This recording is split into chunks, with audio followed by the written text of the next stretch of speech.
gonna attend these, it's just you'll order attendees, like it should open a box that has little ones here that.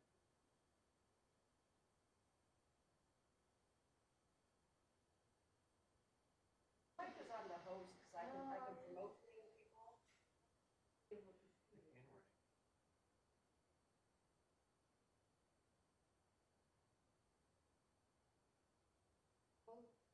Unless somebody from the general public will. I'll leave it out. Both of them are on. I don't have a presentation. It's Ryan will have that. Oh. All right, we are on air, Presentation is for the. and you can begin when you're ready. All right. Well, let's call this meeting to order then. Ladies and gentlemen, welcome to the Development Review Commission for the City of Tempe for January 12, 2021.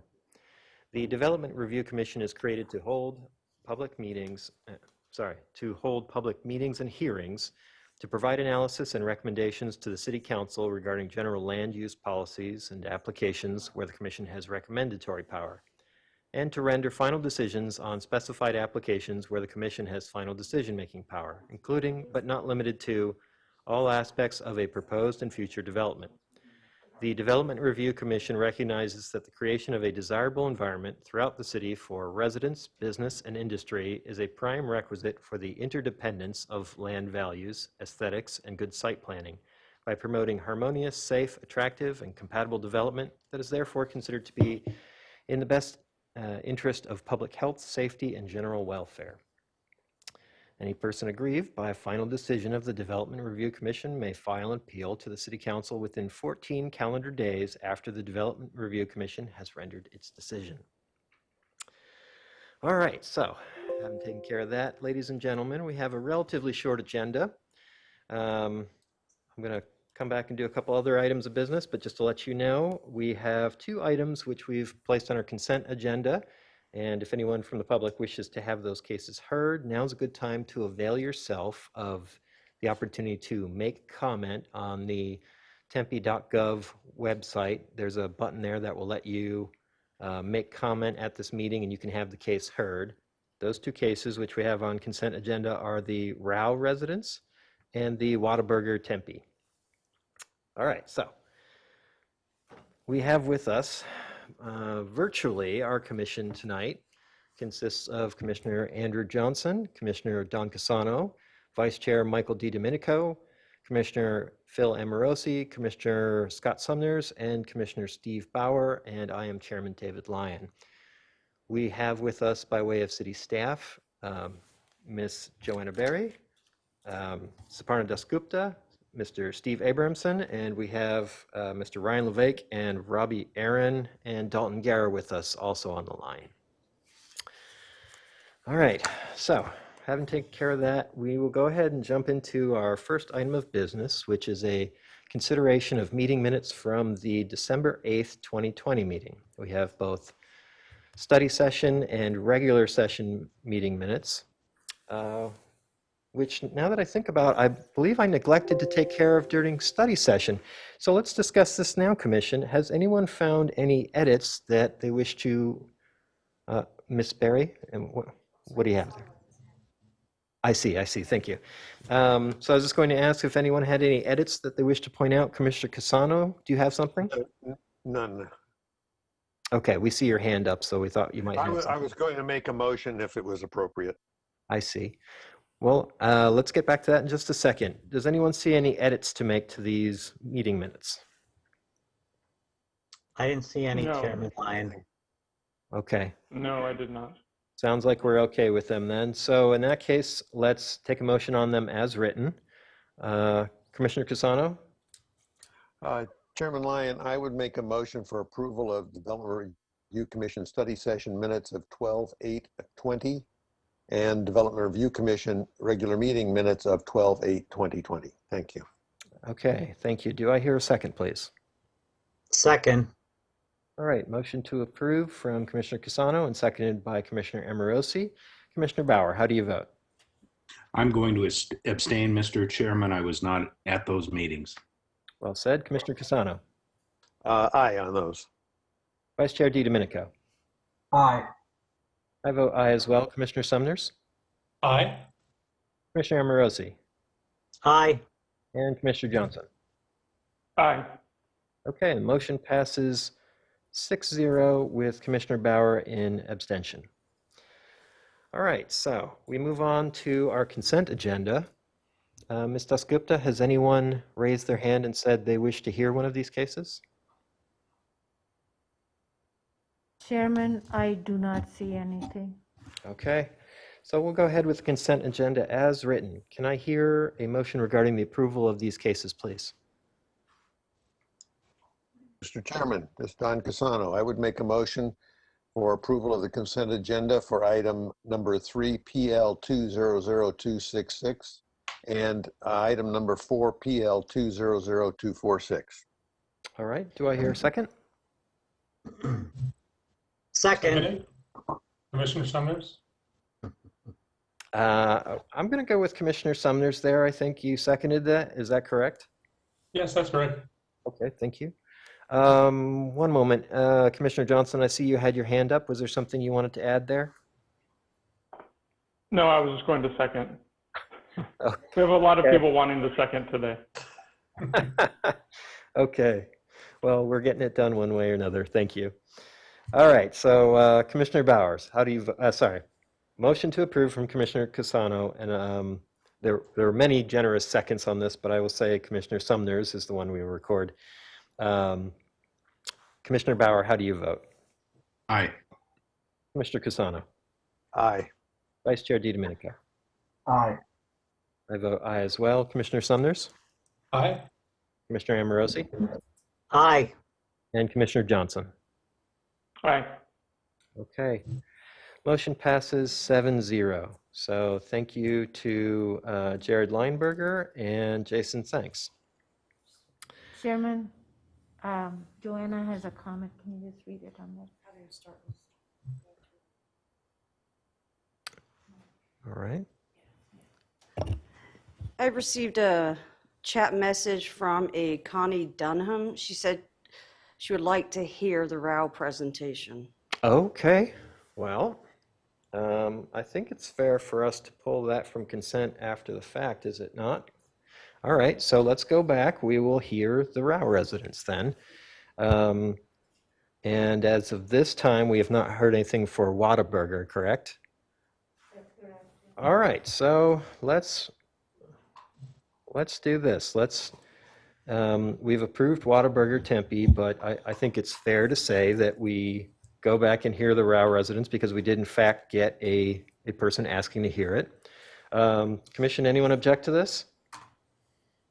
Is it necessary for me to amend my motion? I think it would be. Yeah. Mr. Chairman? Yeah, Mr. Abramson suggests so I will go with that. If you would give us a new motion. Yes, Mr. Chairman, this is Don Casano. I would amend my previous motion to add item number 3 to the consent agenda, to remove item 3 from the consent agenda, and only add item 4, which is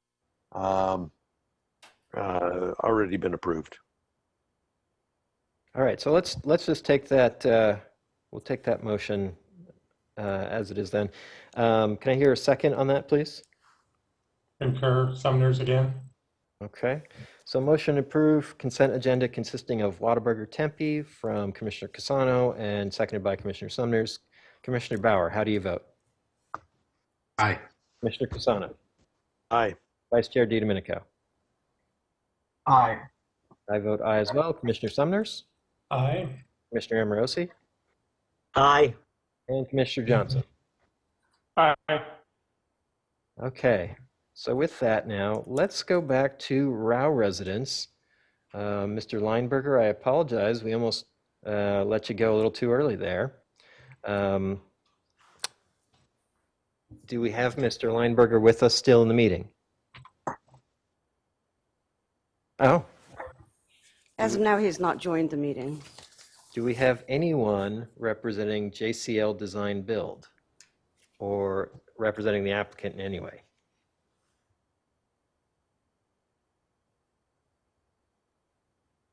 No one is alerting me to let me know that they are representing them. Hmm. All right. Well, that will make hearing the case more interesting. Mr. Chairman, this is Don Casano again. Just a question to Mr. Abrams. If we don't have anybody representing the applicant here, should this item be continued to another agenda? Commissioner Casano, additional commission members. In the past, when we've had this circumstance, the cases were continued. So I would say there's precedent set, and I would leave it to the chair to make that decision. Well, it sounds reasonable to me. Yeah. Yeah, I mean, I would hate to have us hear the case and then deny it without them having a chance to, I mean, that's a potential eventuality. I don't know that that would necessarily happen, but all right. So the idea has been put forward that we might continue this case. Is there anyone that wishes to put forth such a motion? I'm sorry, Chair Lyon. Perhaps we could put that to the end of the agenda and we could try to reach Mr. Lineberger. Oh, And also, Chairman, staff is here to present, and we can also get the public comment, at least open the public hearing to get the public comment also.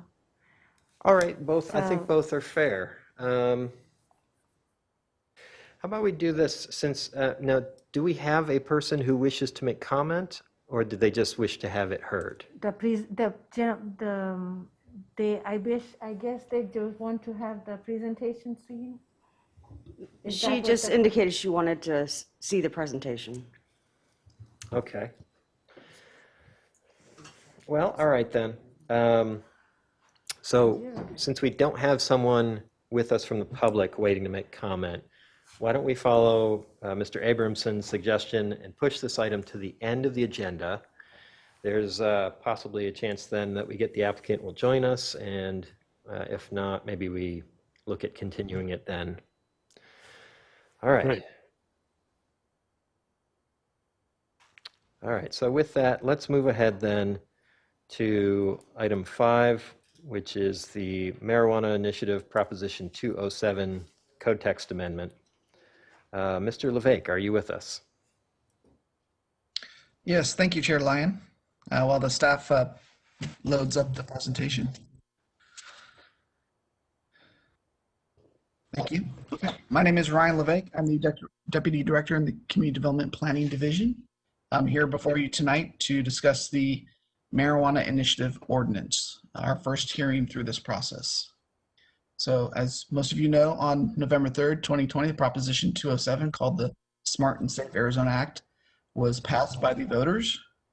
This then allowed local jurisdictions to set and act reasonable land use regulations for within towns and cities' jurisdictions. The city of Tempe has prepared this ordinance, amending our zoning and development code section 3-426, which is currently described as medical marijuana, and is renaming it marijuana to include additional provisions under the recreational initiative. Next slide. So some of the key elements in the proposition that establish marijuana licenses. The proposition allows that one marijuana establishment license for every 10 pharmacies. This is the same ratio as dispensaries when that was adopted through a state initiative. It also allows dual licensees, which for lawfully registered dispensaries to also sell as marijuana establishments.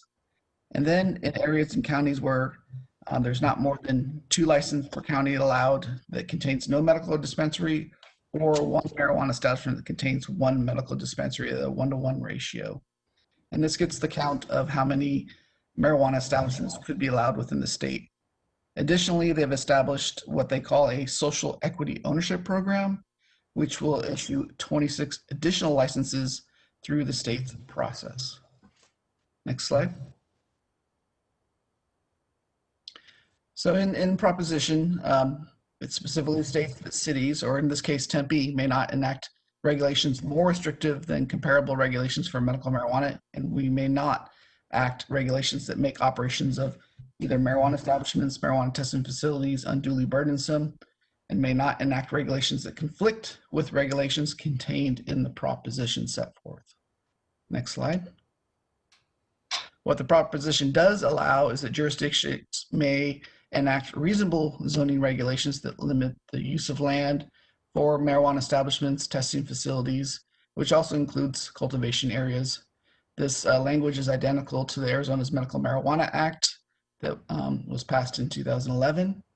It also allows that cities may limit the number of marijuana establishments or marijuana testing facilities or both, prohibit marijuana establishments or marijuana testing facilities or both, and regulate the time, place, and manner of these facilities. It also has language in there about prohibiting or restricting delivery within its jurisdiction. I will note that right now, under the proposition, that delivery currently is unlawful until rules are established by the Department of Health Services. That could be as early as January 2023 or as late as January 2025. Next slide. So I'm here before you to provide an overview of the Tempe proposed ordinance. We met with the City Council back in December and got some initial guidance into drafting this ordinance. The initial direction provided was to maintain the current medical marijuana separations requirements we have today and apply them similarly to the marijuana establishment regulations. So we've done that. Basically, the new marijuana establishments will have the same separation requirements that the existing medical marijuana dispensaries have in our ordinance today, and I'll go over those shortly. The proposed ordinance will also allow existing dispensaries to have the dual licenses as described in Prop 207. Cultivation facilities, whether they're for medical marijuana use or for marijuana establishments, will have the same standards and separation requirements as required. They're allowed in industrial zones and meeting those separation requirements. Next page. The proposition also proposes new marijuana testing facilities to be allowed, permitted by right in industrial districts without the separation requirements. So this is typically a marijuana testing facility, as outlined in the proposition, is basically a third-party business, primarily third-party business, but some dispensaries and cultivations do have the ability to test products. But specifically, it allows the potency test and checking for contaminants of the product. So it doesn't allow them to grow, it doesn't allow them to retail, it's specifically for basically research purposes and for testing in a sort of a laboratory environment. And we're proposing to allow those in industrial areas, and unless it's a part of a marijuana establishment or dispensary, they would have to follow those requirements when accessory to those primary uses. Additionally, a new subsection for the industrial hemp program. This is something that's been in place since June 2019. We currently treat industrial hemp growing as agriculture, allowed in general industrial and heavy industrial districts, as well as the AG agricultural district. And additionally, we'll have a restriction use on city parks, sidewalks, and on city property. Next slide. Another new subsection for marijuana permitted in residential. This is pursuant to the requirements in Prop 207. We'll provide clarity on some of the specific language in there. As most of you know, the proposition establishes that one adult individual 21 years of age or older is allowed to grow up to 6 plants. 2 adults living in a primary residence are allowed to have up to 12 plants on a residential property. There's requirements in there that refer to enclosed area. We provide further clarity and definitions as to what an enclosed area means, and then mitigate other impacts to the residential areas for enforcement purposes. I will note also there is, before we go to the next slide, I will note that there will be another city code ordinance coming to the city council pertaining to the restrictions on the public areas, as well as police enforcement and violations clarified. So that's a city code ordinance that'll be going straight to city council at the following hearings. Next slide. So this is just an outline of explaining that here are the current medical marijuana dispensary separation requirements that we are also proposing the marijuana establishments to have the same separation requirements. So 1 mile separation from dispensary to dispensary, whether it's a marijuana establishment or a dispensary, those provisions would apply. 1,500 feet away from a childcare facility, 1,500 feet away from a charter school or public school with primary, secondary education, 1,320 feet, or basically a quarter mile from a church or similar worship building, quarter mile from a public park, library, community building, and then a quarter mile from a residential zoning district or parcel devoted to a residential use in any district. Next slide. So I'd shown you guys this map before. Today, this is the approved dispensaries and cultivation facilities in Tempe today. We have 5 dispensaries and 6 cultivation facilities. A few of those locations include both dispensary and cultivation within the same business operation, as depicted on this map here. Taking a closer look on the next slide,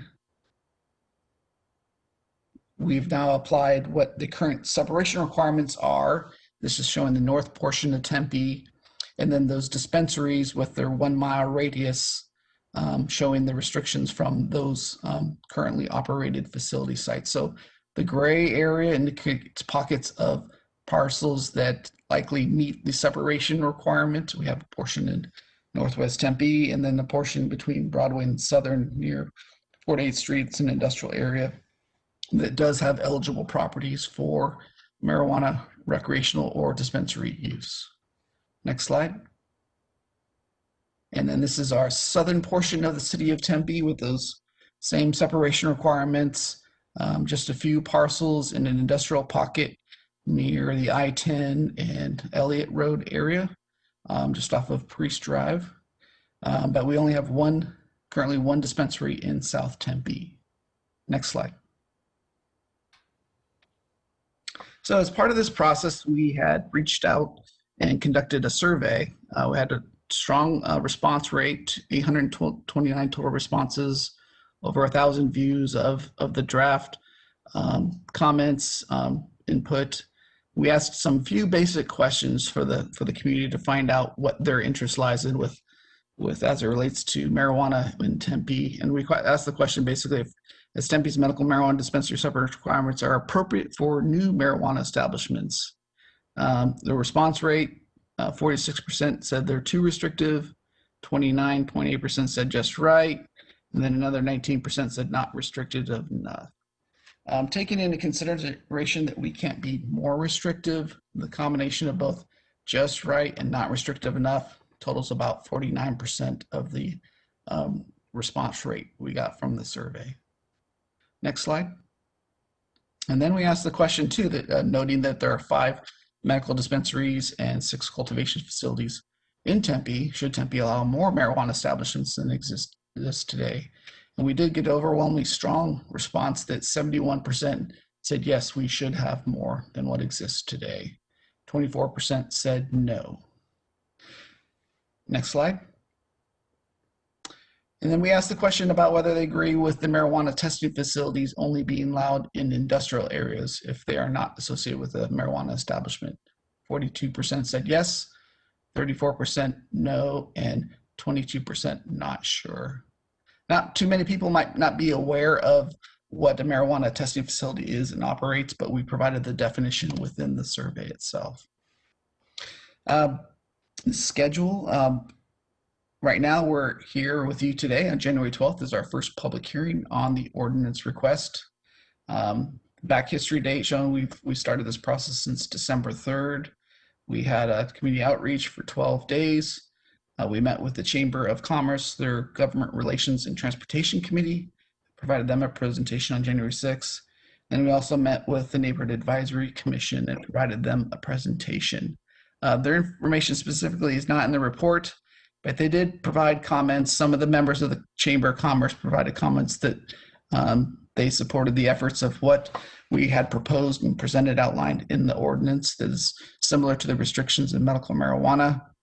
The January 6th meeting with the Neighborhood Advisory Commission, no formal response for them, but some of the commissioners had comments pertaining to why we'd have strict regulations for marijuana establishments, and then whether or not we should be treating such establishments similar to like we do alcohol without separation requirements. So this is our first hearing, and we'll look for comment and feedback from the commission. Our next hearing dates are with City Council. We've scheduled a special calendar meeting with Council on January 28th so that we can assure that we get a potential adoption date by February 11th. The February 11th date will then allow us to have an effective ordinance by March 14th, or March 15th, or before basically the April 5th deadline of when dispensaries can automatically begin cultivating. And let's see. Looks like I already provided those comment response. So that's my presentation, and I'll open it up for any questions the commission has at this time. All right, Commissioner, questions for Mr. Levesque? Commissioner Sumners, I saw your hand up. Did you have a comment or question? Yes, I do. Thank you, Mr. Chairman. Just a question about the options that are available to the city. We have a comment or a letter that came in that suggested that Tempe should ban marijuana establishments or prohibit them. But the way I read the ordinance was a little bit different, and I thought we couldn't enact anything more restrictive than applies to medical facilities. Can you explain that, Ryan? Yeah, it's a little bit interesting there. There's some people, the way that we read the proposition is you've got allowances to prohibit land uses, but then you also are required to allow dual licensees or not be more restrictive than your current established medical marijuana regulations. So we're following those stepping guidelines that we're not being more restrictive than our medical marijuana regulations. There are cities such as Chandler, Gilbert, Mesa, Goodyear, and Surprise that have prohibited marijuana establishments, but with the exception of allowing the dual licenses in existing medical marijuana dispensaries. Our feeling and take on that was if we were to adopt a prohibition, that we would be more restrictive than our current medical marijuana regulations would allow, and therefore limit future ability for other establishments or dispensary locations throughout Tempe. Okay, thank you so much. Interesting. Commissioner Amorosi.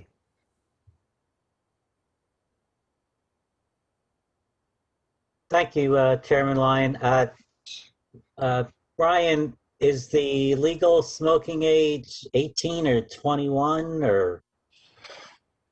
The legal allowance to possess, contain, or consume the product is age 21 or over. Thank you. Commissioner Bauer. Mr. Chairman, there are a number of uses that are somewhat prevalent in today's world, and many of those uses need to have further scrutiny, and Tempe does that. Tobacco shops, tattoo parlors, liquor stores, bars and clubs, and this certainly falls into that category where additional consideration and requirements needs to be established. But I think we're going to be kind of feeling our way through this process as the years go by, and it certainly appears that the national trend is that marijuana is going to become more prevalent, and more states are going to adopt similar ordinances that the state of Arizona has. I think staff's done a very good job with navigating what is obviously a very difficult proposition for some people, and I can support this ordinance as written. Thank you. Okay, Vice Chair DiDomenico. Ryan, just a point of clarification. In our last meeting, a question was asked. I think Commissioner Cassano asked if the use of recreational marijuana per the ordinance would be prohibited anywhere that smoking was prohibited. And I think that our meeting minutes said that the answer to that question was yes. But just a clarification, do we mean just the smoking of, in other words, the method of consumption would follow the same ordinance for tobacco use, but for someone, for edibles or creams or tinctures or whatever the terminology is, that would be treated differently because it's not being smoked in public. Yeah, Chairman, Commission Member DiDomenico, you're correct. There is restrictions and it's treated similar to smoking. That's not allowed in public places. We're establishing those city code regulations and violations for public places that'll be enforced by the Tempe Police Department. What we do know though is that they're allowed to, if someone has the product on them or they're not in this state of state of high or they're not operating a vehicle, they're allowed to have the product on them. So it doesn't prohibit necessarily whether or not they're concealing the product, but whether or not they're applying or utilizing, consuming the product in a public place. Okay, Commissioner Casano. Ryan, question regarding having this on your person. It could be restricted of, I don't know if there's any restrictions to having marijuana in your pocket if you're on a school campus or, anything like that. Is there any restrictions that you know of that would follow there, or is that up to the individual, the school districts or the individual business to not permit that? You're absolutely correct. If private businesses, public schools are allowed to prohibit having the product on their facility, so they can provide further restrictions or regulations, enforcements about whether employees or students and how they handle those procedures in place. There are seminars for how to handle employees' use of marijuana recreationally, and businesses are still allowed to regulate them and address issues as it pertains to whether or not someone is under the influence of use of marijuana or not, and employees can enforce those provisions and measures accordingly to their own city standards. One other follow-on question that isn't directly that. Are we able to limit the number of new licenses that we would issue? I know that the rule is like one license for every 10 pharmacies, but you know. The state of Arizona adopts the total number for the state, and then they get distributed statewide. I know when we established the separation requirements, when we first had it, at one point in time, we had a limitation of no more than 2, but it was opined that it would be better if we had just established a separation requirement. When we went through that process with medical marijuana, we were estimating that maybe 5 or 6 dispensaries could be allowed throughout the city as a result of the separation requirements. And currently today we have 5 dispensaries. So there is the potential to have maybe 1 or 2 more, but it's the result of the separation requirements that established how many. So we will kind of be self-limiting the number maybe to 7 max at some time. Correct. You're correct. Great. Thank you. All right, Commissioner Casano, I see your hand up again. I put it on by mistake. I thought I was taking it off. Okay. Anyone else? Any additional questions or comments for Mr. LeVake? All right, seeing none, we'll thank you, Ryan. Thank you. All right, so we did have received the additional public comment cards too, if you'd like us to read those into the record. Chairman, we do have 2 public comments written.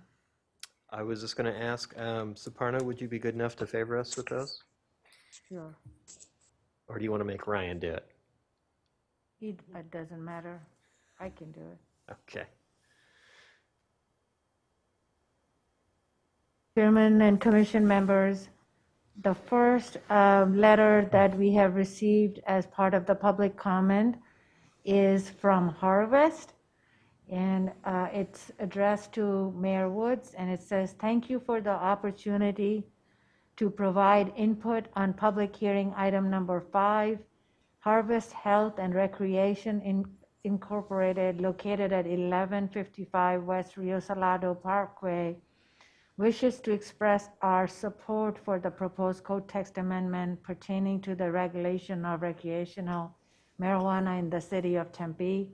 We appreciate the efforts that the City Council, Planning Commission, and staff have undertaken to create a successful medical marijuana program in the city. After reviewing the draft ordinance pertaining to recreational marijuana, we support the outlined zoning buffers. Further, we appreciate the option to potentially expand a dual license retail operation to 10,000 square feet in the future in order to best serve our patients and customers and bring additional revenue to the city of Tempe. We recommend the thoughtful approach that the city has taken to ensure fair and equitable access for consumers to these legally operated businesses. Thank you for taking the time to hear public comment on this monumental and historic change in the state of Arizona and city of Tempe. And it's from Lauren Niehaus. She's the government relations specialist at Harvest Health and Recreation Incorporated. The second public comment is from Arizona State University, and it's from Dr. Crow.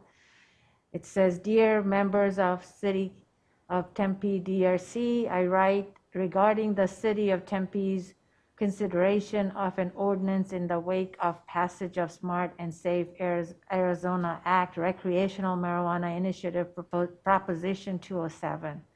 I note first that Prop 207 allows local jurisdictions to prohibit marijuana establishments and marijuana testing facilities.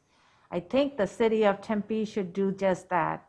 As an educator, I am deeply concerned about both the short-term and long-term harm that increased marijuana use may have on the development of our young people and ultimately on society. Specifically, this represents a challenge for leaders in education from middle school on up. We have a responsibility to ensure that young people are aware of the risks. As of 2014, New England Journal of Medicine article notes from childhood and adolescent, I always have trouble pronouncing it, forgive me, because some English words I have a hard time with it still. To about the age of 21, the brain is intrinsically more vulnerable than a mature brain to the adverse long-term effects of environmental insults such as exposure to tetrahydrocannabinol or THC, the primary active ingredient in marijuana. For these reasons, and as specifically permitted by Prop 207, Arizona State University has no intention of changing its policies that prohibit the use of marijuana on campus and all our other properties. Our student code of conduct, which sets forth the standards of conduct expected of students who choose to join the university community, will stand as written. Students who violate these standards will be subject to disciplinary sanctions in order to promote their own personal development, to protect the university community, and to maintain order and stability on campus. Similarly, ASU will not tolerate marijuana use by its employees on our property. If, despite the harms that recreational use of marijuana will occasion, the city proceeds with ordinance, then I ask that any ordinance, number one, limit the number of establishments, marijuana establishments and marijuana testing facilities to what is currently allowed and are established. Two, ensure that any new marijuana establishments and testing facilities are no closer to the ASU campus than are already established. And three, prohibit the use of recreational marijuana in any other business establishments such as bars, restaurants, etc. on Mill Avenue and any other adjacent to our campus. At a time when our state's success depends on adding to our population of able, educated citizens and making use of all our brain power that we can muster, Arizonans and citizens should contemplate the dangers that some of our most vulnerable family members and neighbors will face with access to these drugs. If you have any questions about this matter, please do not hesitate to contact James O'Brien, ASU Senior Vice President of University Affairs. He and the ASU team will be pleased to assist you with this matter as well as with continued enforcement of the rules by which all are expected to abide. And it's signed by Michael Crow, President of the university. All right, thank you, Ms. Dasgupta. All right, so I believe that concludes our public comments. Is that correct? That's all I have so far, Chairman. All right, so I'll close the public hearing section of this case. Commission, what are your thoughts? Commissioner Johnson, please. I just wanted to, that last public comment, since we just got that tonight, I wanted to verify he had 3 bullet points of a request if the city does proceed with an ordinance. One of them was prohibit the use of recreational marijuana in any other business establishments on Mill Avenue and any other adjacent to our campus. My understanding was that it's not allowed in a similar way that smoking cigarettes is not allowed. And I think that cigarette use would be prohibited in any of those locations that he's got listed. And I'm asking for clarification on that from staff. And in addition, would the item number 2, anything that is being reviewed tonight or is potentially approved tonight, enable any establishments or testing facilities to be located closer to ASU campus than they already are? So I was hoping we can get some clarification on those 2 points. Yes, certainly. Chairman Lyon, Commission Member Andrew Johnson, and looking over the letter specifically, the items were relating to limit the number of marijuana establishments to what is currently allowed, and we are doing that as a result of incorporating marijuana establishments into the medical marijuana dispensary regulations. Marijuana testing facilities is a new category. They'd be allowed in industrial zoning districts, and the majority of the ASU campus is at least a mile or more away from industrial zone properties within those areas. I'll note that these are typically third-party testing facilities that are laboratory type environments. The prohibition of recreational marijuana in other establishments, again, as mentioned, there will be restrictions on and prohibitions with consuming the product on properties or in the public, and each business or private property has the ability to create further regulations and restrictions for its consumption or having it on a person. So for the most part, I believe that we are in concert with the restrictions or limitations suggested by the ASU president. Okay, thank you. All right, other thoughts?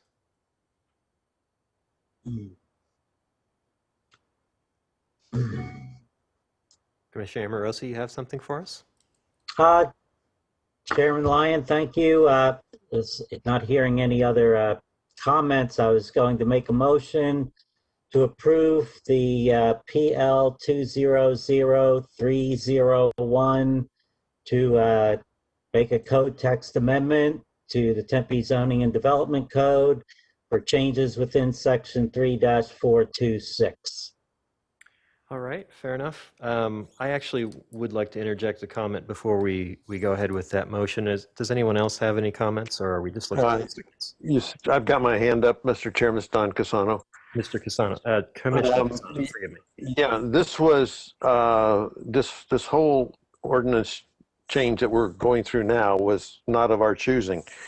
It was by the voters of the state of Arizona, and we have been dealt this deck so that we have to shuffle these cards around and make it as safe for it to be utilized throughout the city of Tempe. And I think this ordinance is doing the best we can with what we've been given by the law. So and based on that, I will be supporting this ordinance. Okay. Vice Chair DiDomenico, do you have a comment? Well, I do. First of all, I'll second the motion because we've got a motion on the floor and it's in want of a second. And then I'll just give my comments as part of the discussion of the motion, and that is I second what Commissioner Casano has said about doing the best we can with a global issue that's on our plate. I think that the separation requirements are too restrictive, but I would be in support of the motion as stated. Okay, fair enough. So I'm going to go ahead and note down that we have motion to approve from Commissioner Amorosi and seconded by Vice Chair DiDomenico. And I will interject just my thoughts and say that I deeply appreciated that letter from President Crow, and I feel very sympathetic to it. I would be happy to see prohibition, except it sounds like we just simply do not have such leeway, and we are really bound to require what has been presented to us. So having said that, I will support it as written as well. Any last comments? All right, let's go ahead with this motion then. All right, so Commissioner Bauer, how do you vote? Aye. Commissioner Casano? Aye. Aye. Vice Chair DiDomenico? Aye. I vote aye as well. Commissioner Sumners? Aye. Commissioner Amorosi? Aye. And Commissioner Johnson? Aye. All right, motion passes 7-0. All right, so now we come back to the Rao residence. Is there any chance that we have anyone with us now? We do. Oh, good. Is it? Chairman, we do have Jared Lineberger. Oh, okay. Well, super. All right, Mr. Lineberger, it is our tradition that we like to ask our applicants to frame the issue and present their case first. Are you prepared to tell us about your case? Sure. All right. We are, you let me know when I'm ready to go. Okay, whenever you're ready, go ahead. Okay. So we're proposing to have a two-story house in the lakes, which is a very normal thing in the lakes community in Tempe. We are asking for a use permit to be able to do that because by the way the zoning is set up there, technically you have to get a use permit to be allowed to have a second story, probably holdover from previous zoning and stuff like that. There's nothing significantly special about the house other than we're asking to be able to put 2 stories on there. It sounds like there is a question from someone in the community, and we'd be happy to answer any questions in regards to that. The house is a 4-bedroom, I believe 3-bath house. Nothing out of the ordinary for the neighborhood. It'll be an owner-occupied home, and it backs up to the lake itself. So I don't know how much more information you would like me to give you, but that is the kind of the gist of the project. All right. Well, how about we do questions then and see what comes from that? Okay. Commissioner Casano, please. Yes, I have one question. When you said owner occupied, but Mr. Rao, is he going to occupy this? I think he has a house across the street. Am I right? He does. The house is being built for his son, Tony. Okay. And his son and family will be living there to the best of my knowledge, as long as nothing has changed in the last couple of weeks. That is still the intended use of the home. Mr. Rao, John is being gracious enough to help get the process going and see plans through the city. And he's going to, I'm sure him and his son have some type of an arrangement, but that is the intent of the house. And this is a complete tear down of the existing house. Am I correct? Yes, sir. Yes, Okay, so I know you've got the permit to demo it. So, yeah, those are my only questions. Thank you. sir. Okay. Okay, Vice Chair DiDomenico. Mr. Lineberger, just a couple of questions. I've driven that cul-de-sac, and I just want to see if it's been a while, if you can verify my recollection. I think there's about 12 homes on the cul-de-sac, and if I recall, 9 of them are already 2-story, and this house, if redeveloped, this site would become the 10th of 12. That sound right? It sounds, I believe so. I would have to actually look at the site plan to verify that. But there are quite a few 2-story houses in the neighborhood, yes, especially in that corner. The entire development of the neighborhood around the lakes is quite a few 2-story homes. I was surprised that to redevelop a site when half the houses already are 2-story was a requirement. I don't know how that holdover came by. And also, do you recall the houses on either side of this currently single-story house? Aren't they both 2-story? They are indeed, yes. Okay. All right. Thank you. Mm-hmm.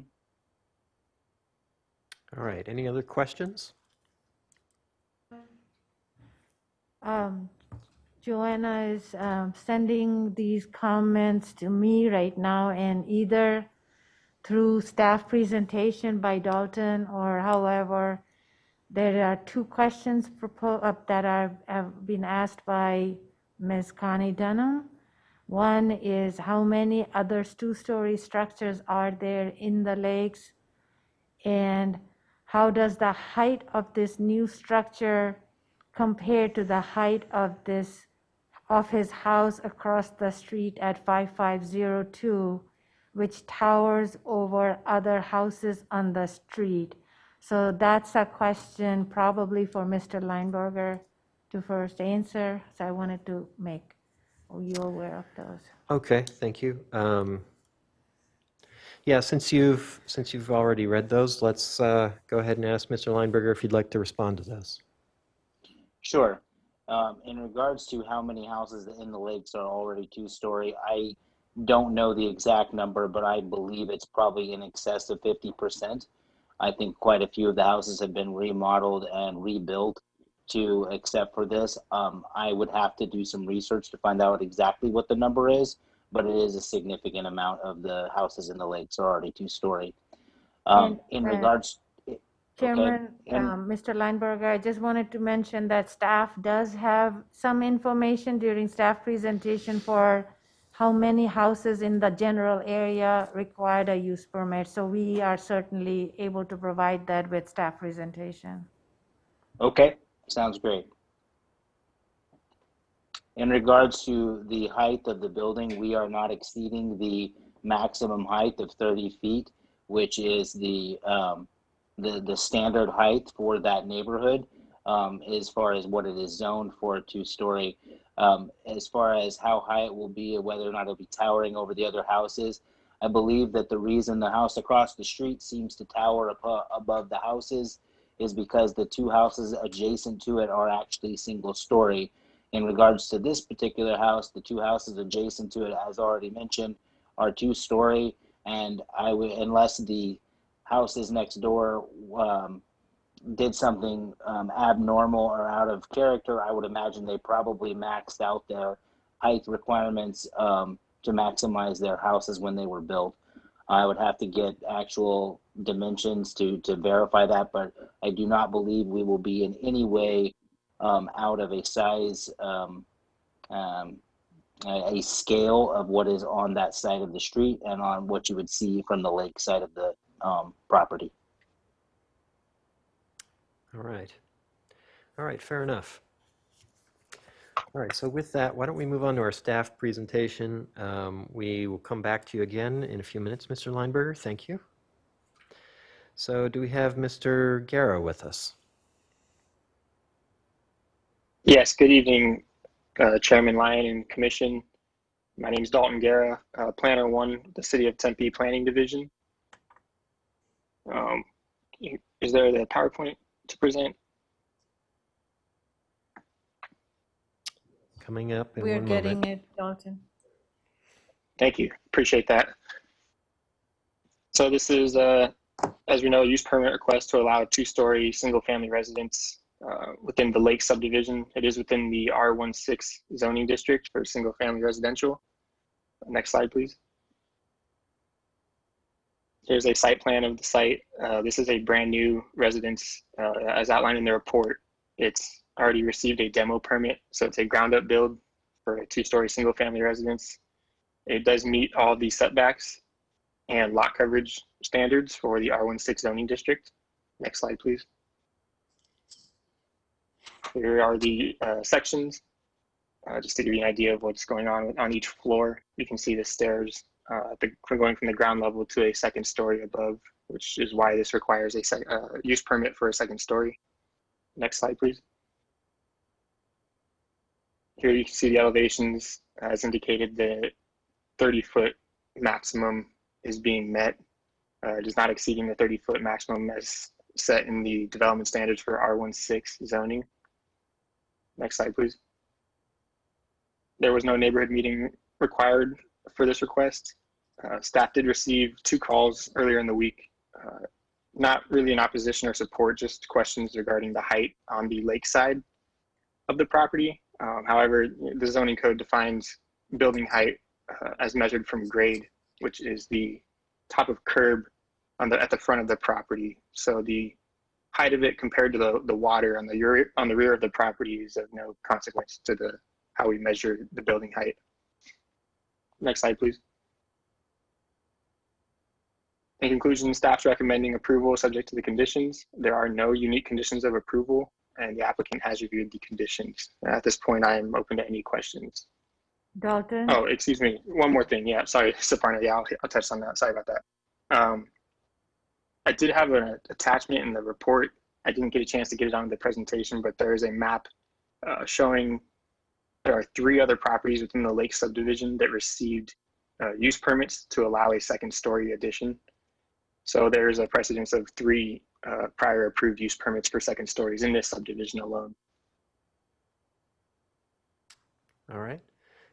Commissioner Sumners, please. Just a comment to follow up on Commissioner DiDomenico's questions. I found the same thing when I looked and tried to do a little research and understand what kind of 2-story houses are in this neighborhood. In this case, I have no problem with this request at all and will be supporting it. And I would encourage the city to consider amending the ordinance so that when we come up against a case like this, then it really doesn't need to come to the commission. If more than half of the residences, including the ones right next door, are already 2-story, I'm not quite sure why we need to continue evaluating and approving these. I understand right now, but going forward might be a good amendment to the ordinance to consider. That's all. Mr. Abramson, do you want to comment on that? Thank you, Chairman Lyon, members of the commission. I will discuss this with our Deputy Director, Ryan LeVake, the potential for a code text amendment to adjust the need for a 2nd story use permit based upon perhaps the percentage of existing homes within the immediate vicinity that are 2-story. That's really about all we can do at this point. I can bring it back at the next hearing. Actually, next hearing's in 2 weeks. One of the hearings next month. Okay, and short of that code text amendment, we are required to hear these, correct? Yes. All right, thank you. All right, Commissioner Bowers, please. Mr. Chairman, this is one of those unusual code requirements that I'm not aware of in any other city that I've done business. However, I was fortunate enough to adjudicate one of these back in the 90s for a property on Mill Avenue directly across the street from Gamage Auditorium.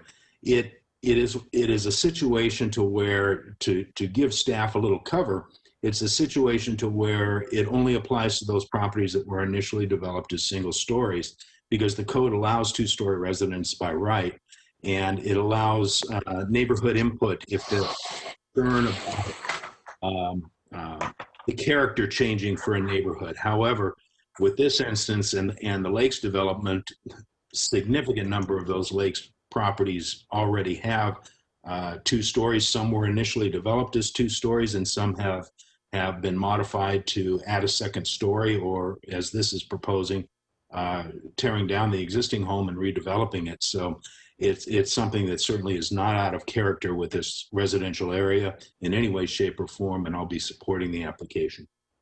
Thank you. All right, thank you.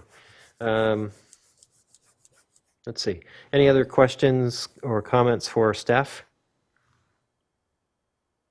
All right, so we'll thank you, and we'll ask Mr. Lineberger if you can join us again. You have an opportunity if you wish to respond to anything you've heard. I don't know that there's necessarily a question for you, but we always give opportunity for you to rebut what you have heard. No, I appreciate all the comments that were made. Okay, simple enough. Thank you. All right, Commission, thoughts, questions, comments, motions?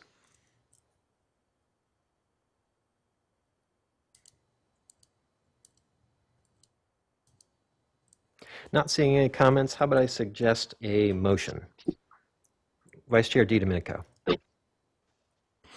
Mr. Chairman, I move for approval of the Rao Residence PL 200266 with conditions of approval as written in our staff report. Okay, motion to, sorry, go ahead. Motion to approve from Vice Chair DiDomenico. Do I hear a second, please? Commissioner Johnson? Second. All right. Motion approved from Vice Chair DiDomenico and seconded by Commissioner Johnson. Commissioner Bauer, how do you vote? Aye. Commissioner Casano? Aye. Vice Chair DiDomenico? Aye. I vote aye as well. Commissioner Sumners? Aye. Commissioner Amorosi? Aye. And Commissioner Johnson? Aye. Okay. Motion passes 7-0, and that is pretty well a clean sweep, folks. All right. Do we have any updates regarding future applications, Ms. Dasgupta? Chairman, yes. The next meeting of the commission is on January 26th, 2 weeks from now. And on the agenda, we do have 4 items other than meeting minutes.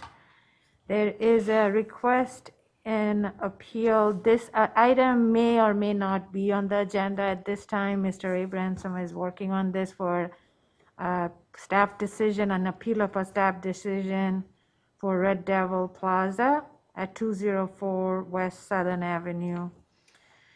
Then we have a request for a use permit to allow a massage establishment for Astonished Massage and Facial Spa at 2520 East University Drive. We have a request for an use permit to allow a car wash in GID zoning district and a development plan review for a 5220 square foot, 5,220 square foot of automatic car wash for Superstar Car Wash at 1139 West Broadway Road. And we also have a request for a zoning map amendment from HID to MU4, a planned area development overlay for an existing office building on Lot 1 and a new apartment community on Lot 2 and new 13,500 square foot of retail and restaurant uses on Lot 3 to establish development standards and a development plan review for lots 2 and 3 for Rio East. And it's located at 98 South River Drive. Those are the items for next agenda. All right. Sounds like a good meeting. All right. With that, ladies and gentlemen, we are adjourned. Thank you. Good night, everybody. Good night.